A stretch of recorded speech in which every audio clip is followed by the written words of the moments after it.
Welcome to our playlist. What do we know about Esau or Edom? If you don't know anything about Esau, it might be best to get some sort of a foundation first, before catapulting yourself into these videos where, I'm kind of thinking that you know about Esau because we have to, we can't cover all of this information. But let's get into this video. We're going to use the source, The Chronology of Ancient Kingdoms Amended by Sir Isaac Newton. I've just been calling it the Sir Isaac Newton source because for me that's easier. And we did introduce the source saying, it's very interesting that the work is, done for the Queen. So you wonder what sources Sir Isaac Newton would have had available, and also, you think he's going to want to do the best that he can. But then we also have to be fair and we have to judge things on its merits. So we can't just, based on those things, take everything in here that it's true or accurate. And it was very, a very ambitious project, I would say, to try and do this chronology because, Sir Isaac Newton was trying to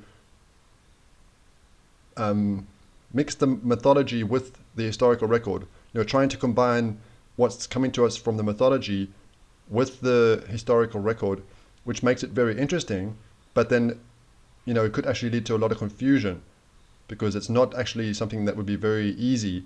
So I think that's going to be something we have to be careful of, and we'll speak about that throughout the video. I'll just give you my, my thoughts on that.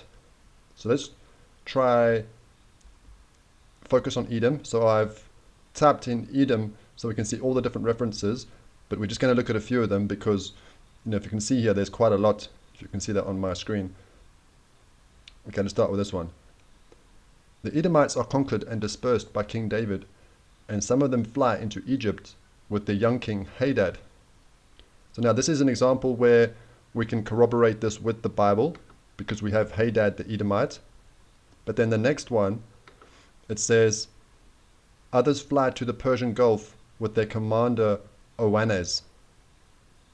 So now this is where we have to be careful because who is this Oannes? So it could be referring to a Babylonian god. So now you have to say, okay, what are we dealing with now? Is this actually a character that we can connect with the Bible, that we can actually see in the Bible, or is it something else, with the mythology, with the Babylonian gods?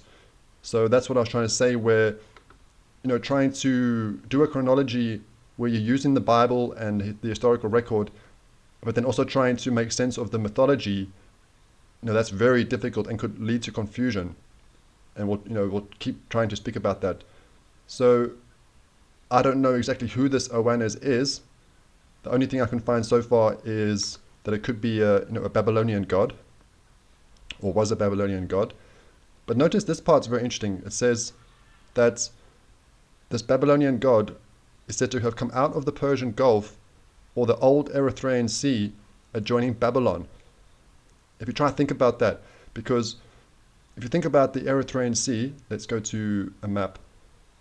So if you can see this map, the Erythraean Sea, from what we've been told, is predominantly connected to the countries like Somaliland, Ethiopia, the Yemen, Oman.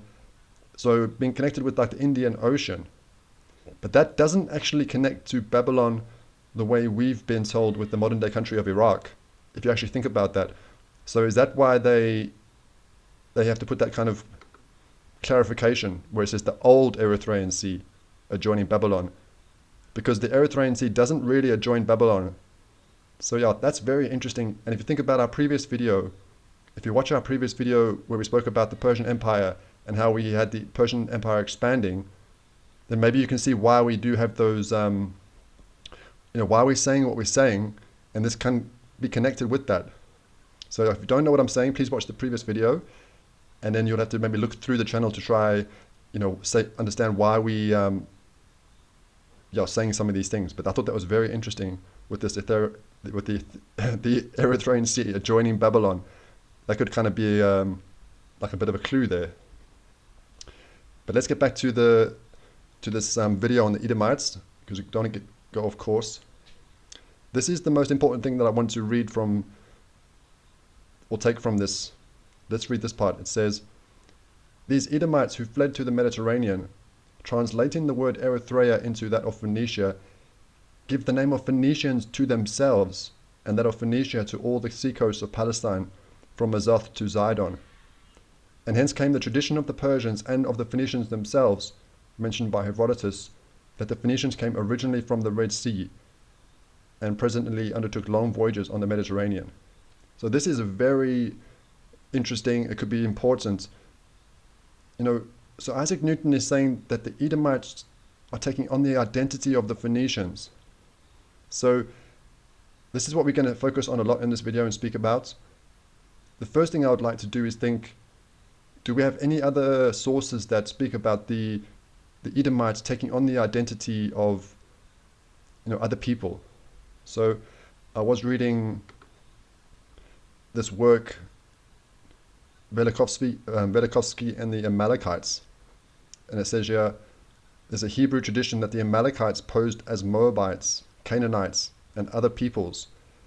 Now this source that I was reading from, it's disputing it, or it's saying that it's very weak what Velikovsky was saying.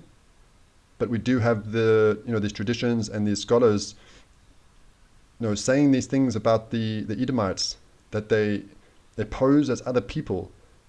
So is this a character trait of the Edomites, posing as other people or taking on other people's identities?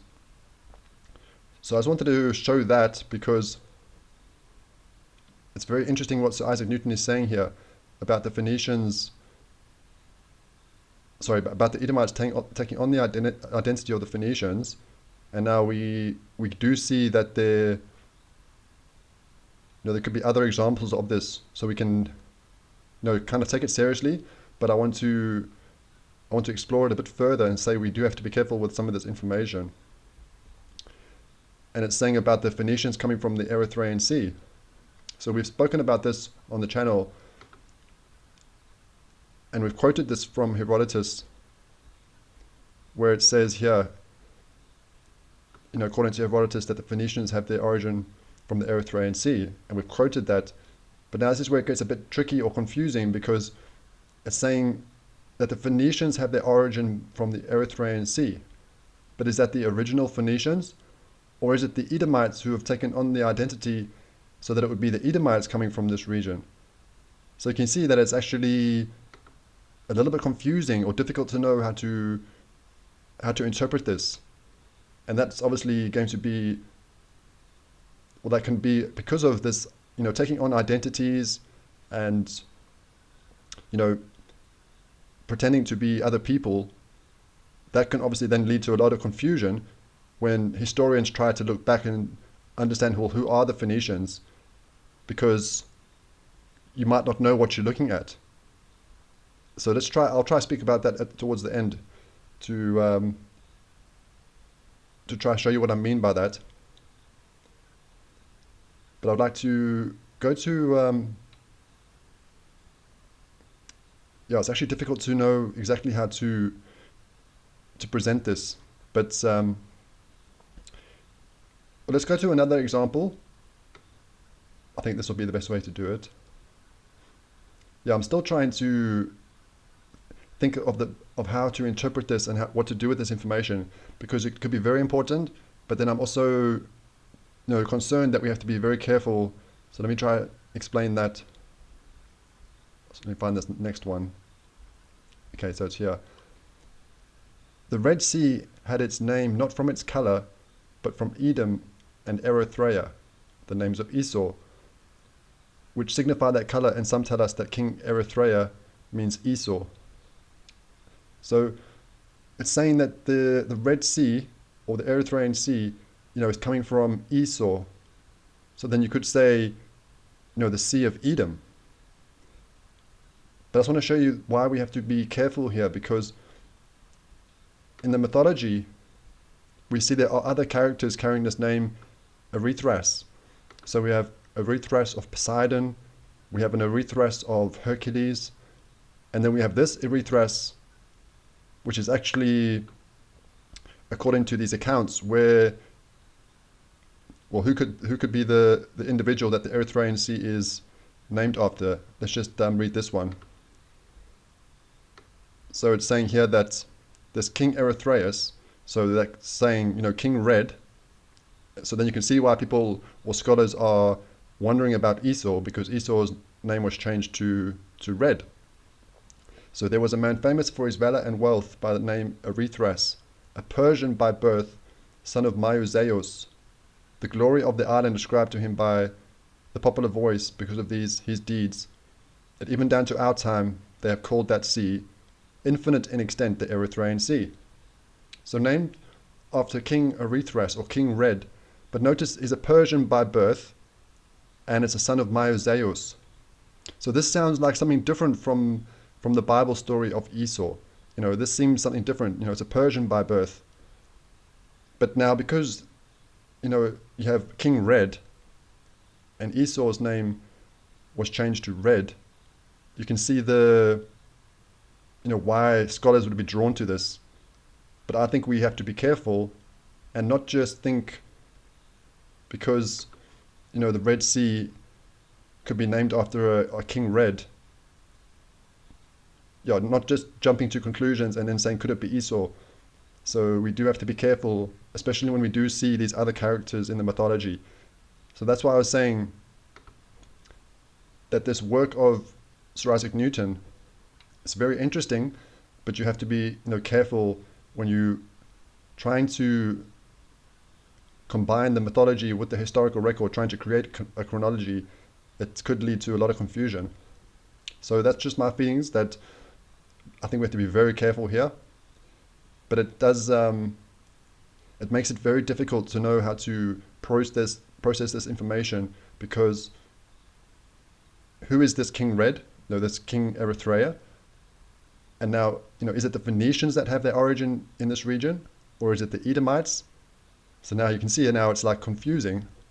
And is there truth to what Sir Isaac Newton is saying about I'll just go back to that one.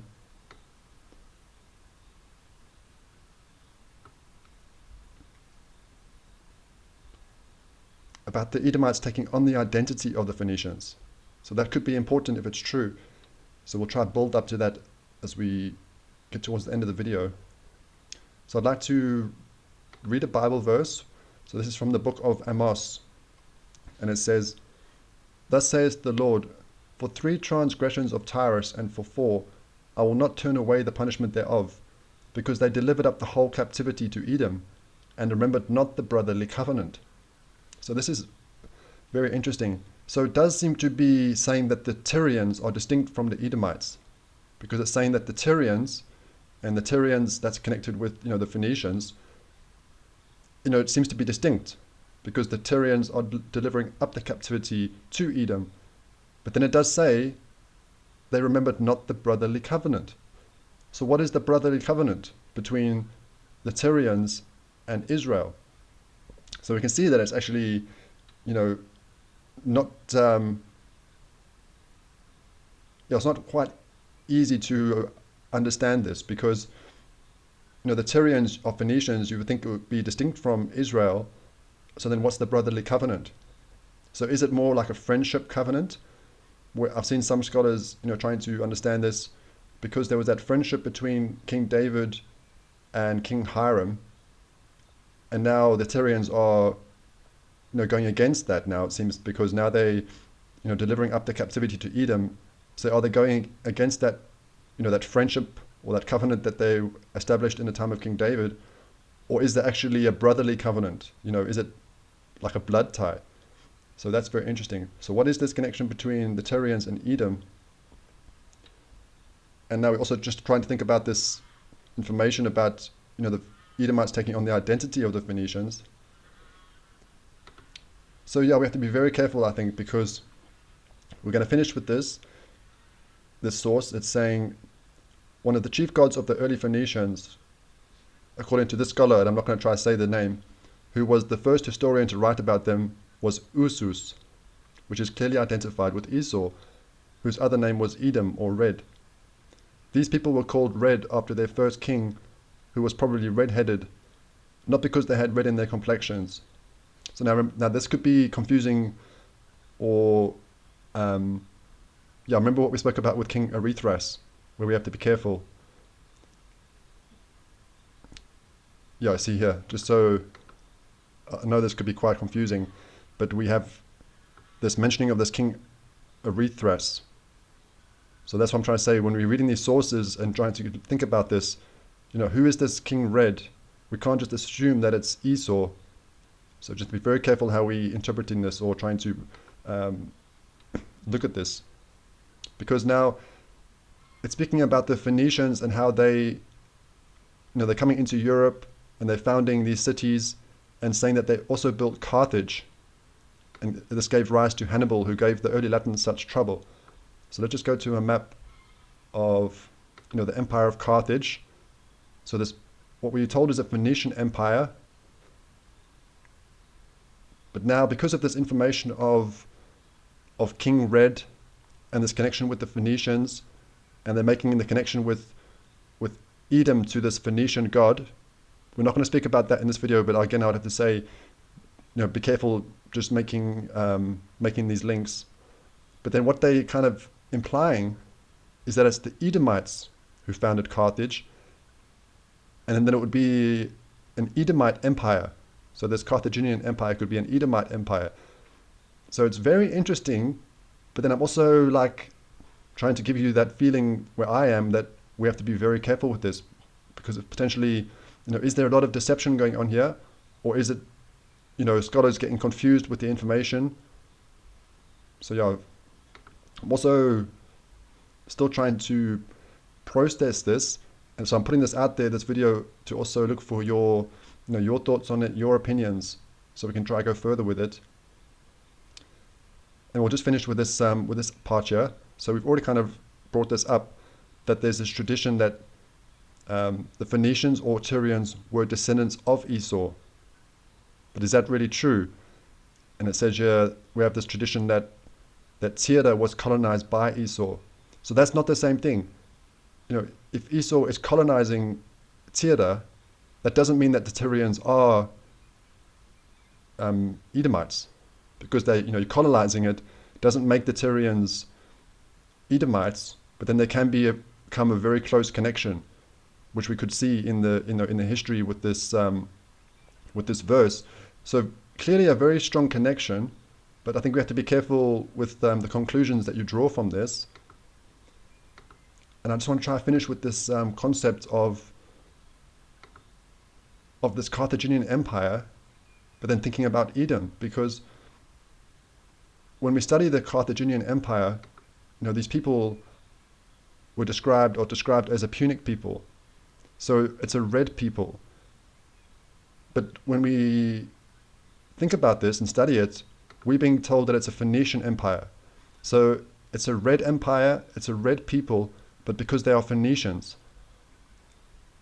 But Sir Isaac Newton, is bringing something very interesting forward here, saying that the Edomites have taken on the identity of the Phoenicians. So then when you go back to this and think it's a red people and it's a red empire, is it an Edomite empire? Because because Esau's name was changed to Red. So yeah, I'm getting a bit tongue-tied here, but I would just like to put this out there so we can think about it, and I'm looking for your input into this. But potentially it's something very deceptive. There's a potentially very deceptive, because if I can try and explain, it's a way for Esau to hide, but then also potentially to keep their name or to keep their identity. So when we look at this empire, and we can actually see that it's been connected with red. So a red empire, a red people, and these famous wars between Carthage and Rome, described as the Punic Wars. So you could say the Red Wars. So we're seeing all these connections to red, but when we learn about it, we think Phoenician. We don't think Edom, because we're told it's a Phoenician empire. So let me know if that makes sense, that it's actually a very deceptive, or potentially I should say, because we have to be careful, that in some circles, people will know that this could be an Edomite empire, but when we study it and the way we present it with the information that it's Phoenician, we don't think Edom, even though we're seeing, red. So yeah, I just think it's difficult to know exactly what to do, how to process this at the moment, but it could be very important to trying to keep track of Edom, and then also trying to understand the Phoenicians. But then it also could make it very complicated, because when you think about what Herodotus is saying, that the Phoenicians came from the Red Sea, how do you know what you're dealing with? Is it the original Phoenicians, or is it the Edomites? So that's what happens when you if it's true, if you do take on other people's identities, it then can make looking back to the past become very complicated and blurred, because then you don't know what you're looking at. So I think I'm going to leave it at that. We're going to do another video on Esau and how it links to the Macedonians, but I'm also going to see if anybody wants to make any comments on this, and see if you have thoughts about this that can take this further. But I do want to say, I think I've said it quite a few times now, that we have to be careful, because we can see the potential of this confusion with these other king reds. And just because Esau, his name was changed to Red, we have to, we can't just jump to conclusions with this one. So let me know what you make of this one. I think it could be very important, but then, yeah, it makes it, it gives us a way of trying to keep track of Esau, but then there could also be a lot of deception, and you wonder if there's any other ulterior motives. Okay, so that's it for this one. Thank you for watching, and I look forward to seeing you in the next video.